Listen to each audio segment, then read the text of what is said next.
السلام عليكم. اليوم نهار جديد وقصة جديدة نبداوها على بركة الله. ملي تخطبت اختي كان في العمر ديالي 23 عام. كنت فرحانة بزاف بالخطبة ديال اختي والتوأم ديالي، حيتاش حنايا تويميات وكنت شابهو بزاف، تقريبا حنايا واحد، ما كانش الفرق. انا كنت لابسه القفطان في البني غامق سامبل، وهي لبسات تقشيطه في البيج، ودرنا بجوج مشطات خفاف والمكياج خفيف. جينا زوينات بزاف، كنحمقوا اللي شافنا ما يفرقش بيناتنا. داكشي علاش قررنا ما نلبسوش بحال بحال.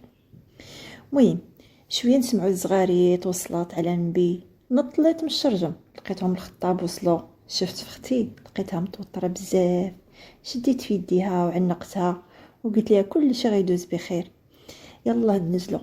راه وصلوا، شديت فيها ونزلنا وهي مسكينه كانت كترجف وانا كنت مأنها. كل شيء غيدوز مزيان. دازت الخطبه مزيانه، ومن بعد الشهر دارت العرس اختي الحبيبه. وانا في داك العرس تعرفت على واحد الولد بغيتو بزاف كتر ما تصوروا، ولينا نحمقوا على بعضياتنا. كان كل شيء في حياتي ومعاه تمنيت نكمل العمر ديالي وما تفرقنا غير نموت. وهذا الشيء اللي كان في بالنا بجوج، ولكن القدر كان مخبي لنا مفاجآت ومعاناة وما كانش منصف معنا، حيت ولا حبنا مستحيل من بعد ما وقعوا شي حوايج ما كتصوروش وما كتوصفوش. ملي دازت 6 شهور على الزواج ديال اختي اكتشفت راسها بلي حامله، وكاع فرحنا معاها ودعينا معاها الله يكمل ليها فرحتها على خير. وحتى رجلها كيفششها بزاف. وهي فاش وصلت الشهر السابع مرضات اختي بزاف، ومشات للطبيب وقال لها راه كيف خطر انت والبيبي ديالك، الا ما ولدتيش دابا راه غيكون الخطر اكثر عليك. وهما من كثرة الخوف اللي فيهم سمعوا هضرة ديال الحيوان وما مشاوش لشي طبيب اخر باش يفحصها ودخلها لغرفة العمليات. حنا بقينا نتسناو على برا كلنا مخلوعين، وراجل اختي كيبكي وخايف بزاف. اول مرة نشوف فيه مزيان، كان زوين بزاف، كل شي عنده مقاد وما ناقصه حتى حاجة. واهم حاجة كنت يحمق على اختي. دازت شي ساعة ونص وحنا مازالين كنتسناو، وانا الصراحه كنت حاسه بها وقلبي تقبط عليا بزاف. كنشوف ماما كتبكي وبابا كذلك، اما رجلها خلاص كان شويه وسخ لينا تماك. حتى خرج الطبيب وعلامات الحزن باينه على وجهه، كان خايف بزاف. جرى عنده راجل اختي كيقول ليه اشنو طرا، نزل عينيه وقال لينا هكا البركه في راسكم من جهه المراه، اما البيبي راه بخير، درناه في الجاج. انا طحت على ركبيه، حسيت بالحرقه في قلبي من جهه اختي والتوأم ديال روحي تشويت في قلبي. ماما طاحت كوما، بابا مسكين ما لقى ما يعمل، كان صابر بزاف، ولكن حتى هو كان مكوي من جهه اختي. اما راجلها بقى كيغوت تما بسميتها وكيضرب راسو مع الحيط، كان في واحد الحاله خايبه بزاف. جاو شي رجال وبابا شدوه، ولكن كان قوي بزاف كيغوت بالجهد، ولا كله حمر وعروقه باينين. كان لابس قميجه قطعها بالحرقه اللي فيه، وسمعته كيقول انا السبب انا السبب، علاش مشيتي وخليتيني، انتي كنتي نور حياتي، دابا شكون غيضويها ليا. شاف جهتي وجا بحال شي حمق، شدني من دراعي قال لي سيري فيقيها، يا كنتي التوأم ديالها، يلا سيري نوضيها غتحس بيك اكثر من حنايا، سيري يلا. انا في ديك اللحظه توعدت بزاف في دراعي، ولكن الالم اللي كان في قلبي كتار. دازت شي شهرين وحنايا باقي محروقين على اختي. كان هشام هو اللي كيخفف عليا شي شويه وكيحاول يسعدني ويعمر الفراغ اللي خلاني نرجع في الحاله اللي كنت فيها قبل. وزدت بغيتو كتر وكتر، حتى اليوم اللي جا فيه نخرجوا ولد اختي من السبيطار. راجلها ما بغاش داك الولد، حيت كيقول هو السبب في الموت ديال اختي، وحنايا ما كانش عندناش اختيار اخر من غير ناخدوه حنايا. وليت انا اللي كنهتم بيه، ولا بحال ولدي كنشم فيه ريحه اختي ولفتو بزاف. انا اللي كندوش ليه، انا اللي كنوكلو، انا اللي كنسهر معاه، وانا اللي كنعسو، يعني ولا ولدي. ملي كمل 4 شهور بدات الملامح ديال وجهو يبانو، ولا كيشبه لاختي بزاف. وليت ديما نصورو ونصيفطو لبابا، على الله يحن قلبو عليه ويجي يشوفو. حتى لواحد النهار سمعت شي حد كيدق في الباب. مشيت حليت الباب لقيته هو اللي جا وقال لي جيت نشوف ولدي الا ما كانش عندكم مشكل. رحب به بابا ودخلناه ومشيت انا جبت ليه ولده.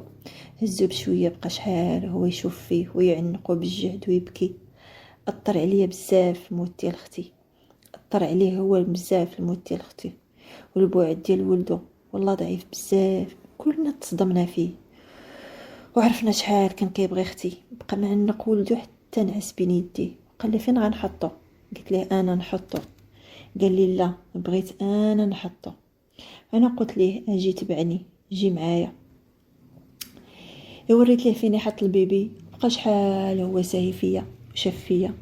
قال لي من اليوم مستحيل نسمح فيه مازال، وعرفتك بلي نتيا اللي مكلفه بيه وانتي اللي قريبه ليه مازال، حيت نتيا واختك توام اذا نتوما واحد. الله يخليك لينا. وهو يطول فيا الشوفه ومشى خرج من البيت. وانا الصراحه ما فهمت والو من كلامه وما درتوش في بالي نهائيا. دازت الايام وماجد كيكبر بين عينيا وليت تنحماق عليه. رديته ولدي وكل شيء ولا كيعيط لي يا ماما. وحتى راجل اختي كيجي ديما يشوفو وما يحسوش بالغياب ديالو. حتى نهار العيد ميلاد ديال ماجد كنت موجده ليه كل شيء وعرضت على ولاد الجيران ودرت ليه حفله كبيره وفرحانه به بزاف. وحتى باباه حاضر وقطعنا الحلوى ب3 بينا بحال اي عائله اللي فيها اب وام. ما عرفتش شكون صورنا هكاك وصيفطها للحبيب ديالي وهو ما عجبوش الحال. منين سالت الحفله خاصم عليا، قال لي علاش درتي هكاك وعلاش تقربتي ليه بحال راجلك.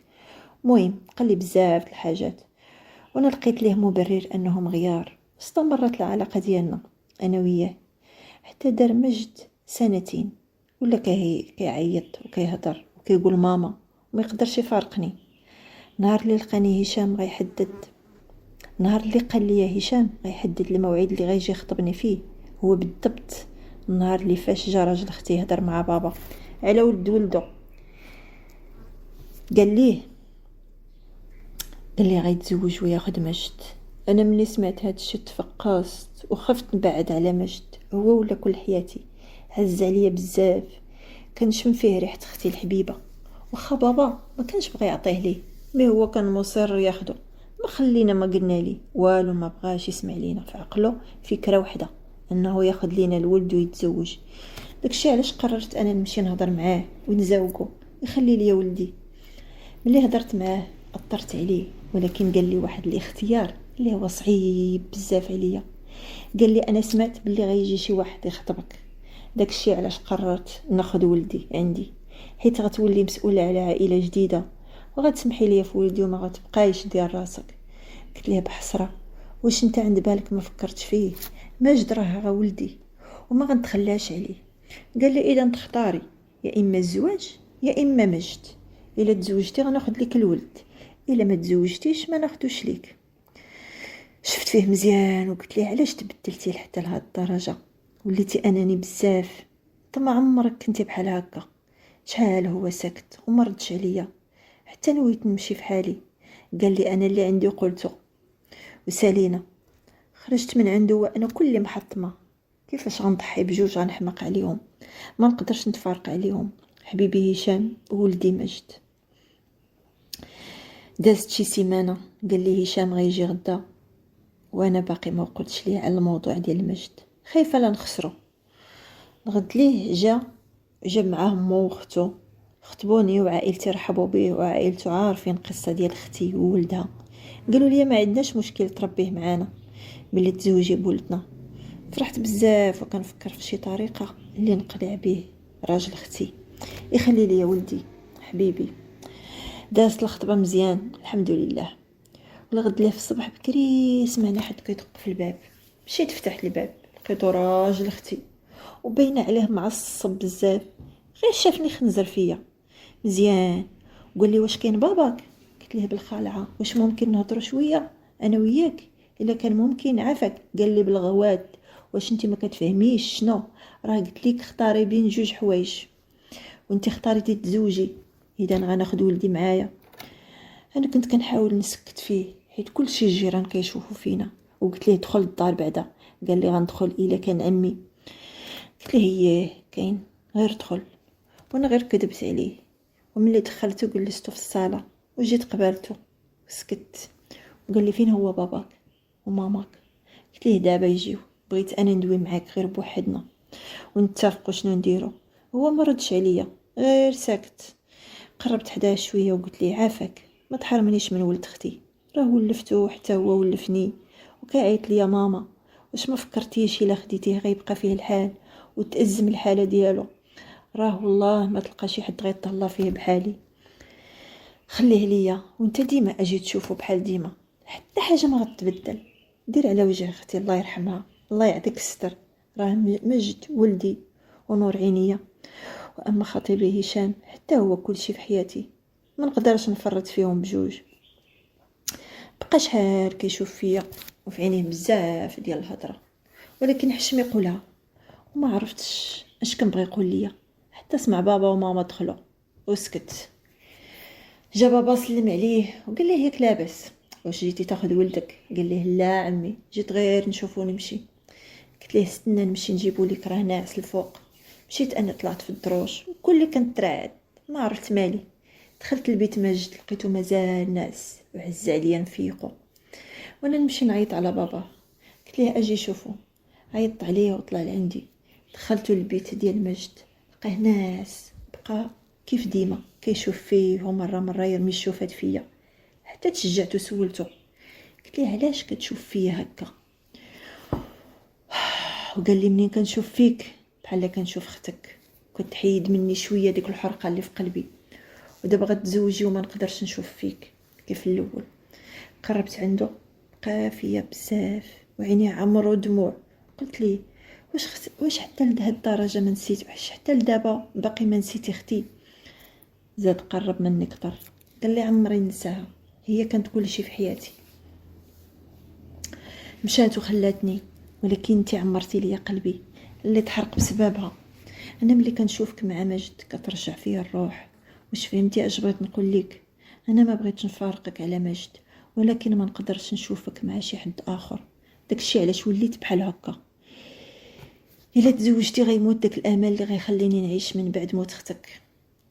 كنا مقربين بزاف، انا طلعت عيني فيه وكنشوف الملامح ديال وجهه، كنشوف عينيه اللي دبلانين وميت فيهم الامال. قلت ليه شنو باغي تقصد بهاد الهضره؟ بقى غير حاضر راسو وقال لي حتى حاجه.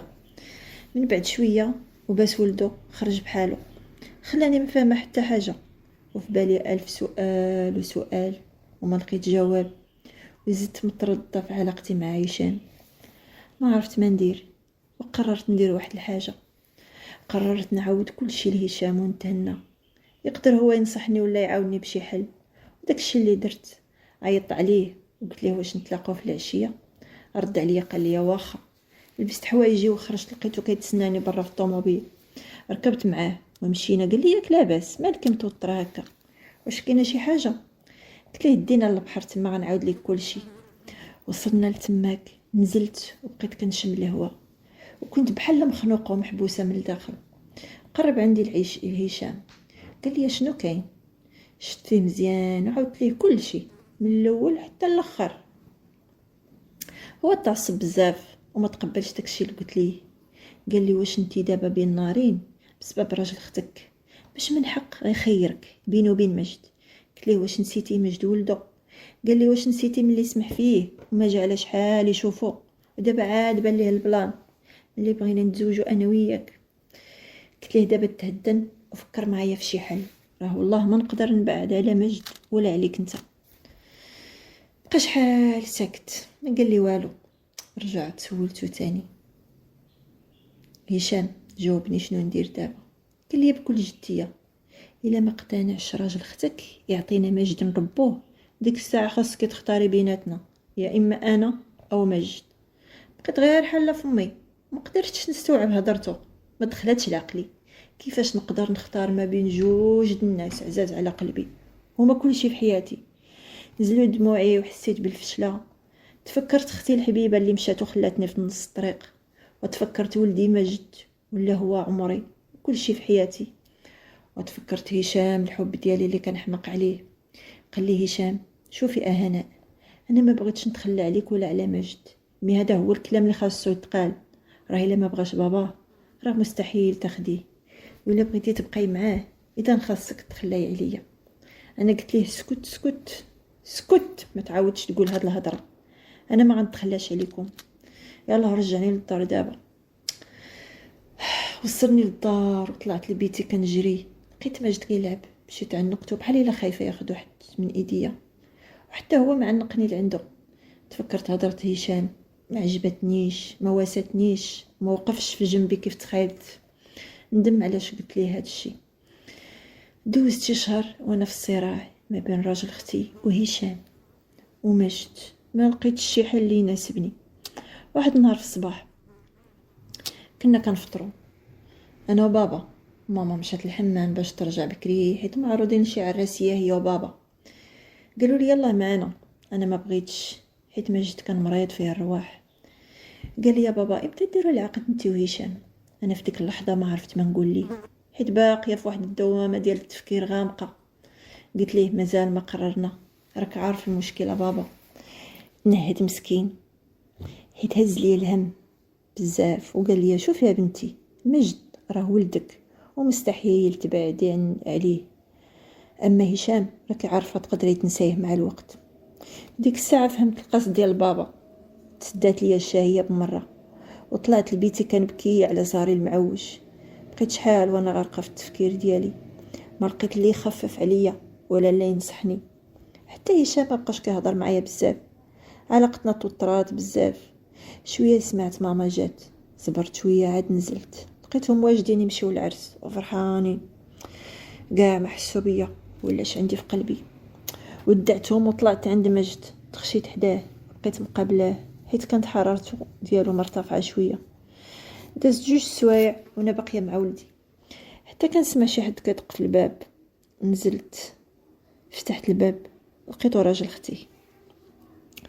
نسيت ما قلت لكم سميتو هيثم.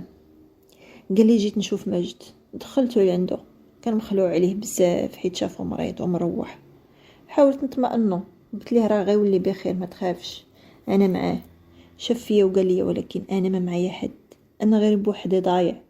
قلت ليه لا، انت ماشي بوحدك، ماماك حداك وباباك حداك وولدك ديما كتشوفه. هو يقرب لعندي وهز لي يديا بشويه وحطها على قلبه، قال لي انا ضايع هنايا، حاس بالوحده هنايا. قلبي كنحس به بارد بزاف، تاثرت بزاف بكلامه، حسيت بسخونيه طالعه من صبع رجليا حتى راسي. بقيت غير ساكته. زاد قرب لعندي كتر وقال لي واش عرفتي شنو كنقصد ولا نعاود نشرح ليك؟ قلت له وانا كنرجف لا ما فهمتش. قال لي بكل حنان بشويه بحال همس، قال لي انا كنبغيك وكنحماق عليك، انت اللي نورتيني انا ومجد بعد موت ديال اختك، انت اللي عطيتينا الامل في الحياه، انت اللي وقفتي جنبنا. داكشي علاش انا ومجد ولينا نحماقوا عليك. عرفتي واحد الحاجه، انا وانتي ومجد غنكونوا واحد العائله زوينه بزاف، انتي كلشي في حياتنا. انا تصدمت، حسيت بسخونيه بين يديه، احساس غريب ما قدرتش نوصف لكم، بحال الفرحه بحال الحزن بحال الخلعه. المهم داكشي اللي حسيت به داك النهار غريب. ايوا زاد زير لي على يديا اللي كان حاطها على قلبه وقال لي انت راكي هنا، ولكن مازال ما عرفت واش غتبادليني نفس الشعور. عافاك اعطيني فرصه ندخل لقلبك ونعيشك في السعاده، اعطيني غير فرصه انا ومجد وانتي نكونوا مع بعض.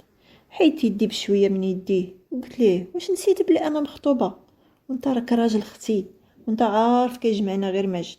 عافاك يا هيثم، ما تحطنيش في هذا الموقف المحرج.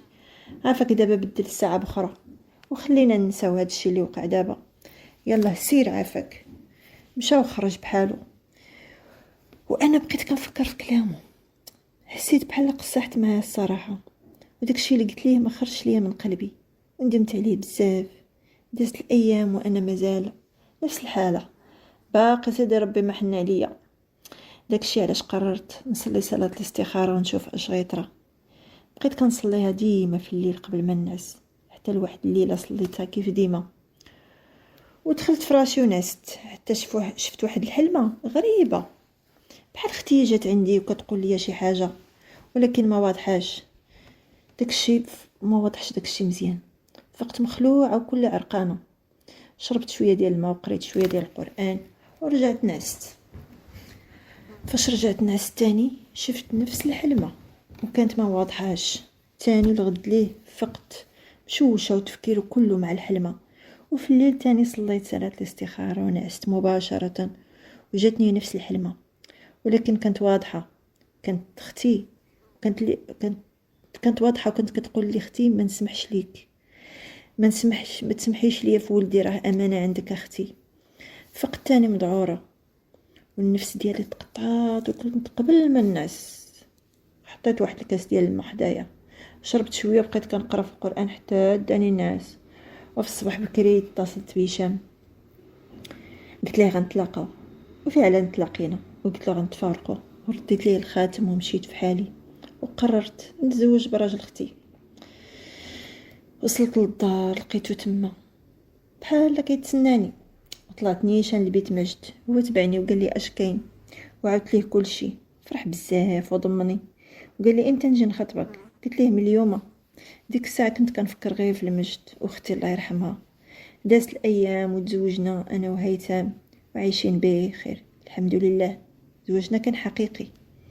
كنحاول ننسى هشام، لكن صعيب عليا نتفارق عليه، ولكن مجد ما نقدرش نسمح فيه واخا ما نعرف اش غيوقع. هو ولدي، هو روحي، على ودو صابره لكل شيء. ولكن ماما هيثم كانت صعيبه معايا بزاف، كانت ديما كتنقر معايا ملي تجي لعندي. داز على زواجنا عام انا باقي ما حملتش، وعجوزتي بدات كتعمر عليا هيثم. ديما كتقولوا علاش باقي ما حملاتش، ولكن كان ديما كيصدها. ولات عنده 3 كنصدوها مجد، ولات عنده 3 سنين. وليت نديه الروض وانا كنمشي نقرا، حيت رجعت سجلت في لافاك كنقرا، وكان همي الوحيد نحمل. وقررت نمشي للطبيب ندوز ونشوف شنو هو المشكل. كان معايا حتى هيثم، ودوزت عند واحد الطبيب وقال لي انت عاقر ما تقدريش تحملي. ما صدقتوش ومشيت لعند اخر نفس الهضره. تحطمت من الداخل ديالي، بكيت بزاف وعييت وبكيت لسيدي ربي وطلبت سيدي ربي يعاوني. كثرات عليا المشاكل والهموم، ولات حياتي جحيم مع هيثم تبدل بزاف وعرفتو بغى الولاد، وانا ما عنديش منين نجيب ليه الولاد. قلت ليه تزوج في الاول ما بغاش، ولكن ماما اصرت عليه باش يتزوج. مشات خطبت ليه واحد البنت صغيره عليا بزاف، كانت زوينه. تما فين عرفت باللي راجلي صافي ضاع مني وحياتي ضاعت ومستقبلي وكل شيء مشى من بين يديا. تزوج هيثم ولا وقته كله ليها ونساني انا، وحتى مجد ما بقاش كيرد ليه البال. خدات ليه عقلو وتفكيرو، وليت عايشه تما بلا اي دور، زايده ناقصه. نفيت من حياته ومن قلبه وقررت نطلق منه. هو الصراحه كاع ما منعني، قال لي ديري اللي بان ليك مناسب. وقلت ليه مجدي يمشي معايا، قال لي خديه ما عنديش مشكل، اصلا مراتي حامله بالدوام. ديك الساعه تفكرت اختي الحبيبه، جمعت حوايجي والدموع ما بغاوش يتحبسوا ليا. وليت مرا مطلقه وعاقره. تهديت كنفكر نعيش غير على ود مجد. مشيت لدارنا تاني وليت عايشه كي الاول. كنحاول ننسى الموضوع وكنشغل راسي بشويه بمجد. ولات عنده 5 سنين كيشبه لختي بزاف ولحتى ليا. وشاءت الاقدار انني نتلاقى مع هشام مره اخرى، وكان باقي ما تزوج. عاودت ليه كل شيء، بقيت فيه بزاف. وقال لي واش نوليو اصدقاء. قلت ليه مرحبا. دازت شي 7 شهور وحنايا مع بعضياتنا. انا وليت نبغيه بزاف اكثر من الاول، وحتى هو قال لي واش تزوجي بيا. قال لي انا راه بغيتك انتي، واخا ربي ما عطاناش الاولاد، راه حنايا تخلقنا لبعضياتنا ما نقدروش نبعدوا على بعضياتنا. وحسيت بكلامه صحيح وتزوجت به. وحتى مجد فرح بزاف، ولات حياتي فيها الضوء وفيها السعاده، حيت ربي ما تخلاش عليا. دازت 6 سنين ديال العذاب، ديال البكا، ديال الحزن، واخيرا ربي فرج عليا وفتح في وجهي بيبان الخير. الانسان اللي تخلقتي تكوني ليه واخا تبعدوا سنين غتلاقاو تاني، حيت ربي اللي عارف شنو هو الخير لعبده الصالح. والحمد لله على كل خير، وشكرا على حسن الاستماع.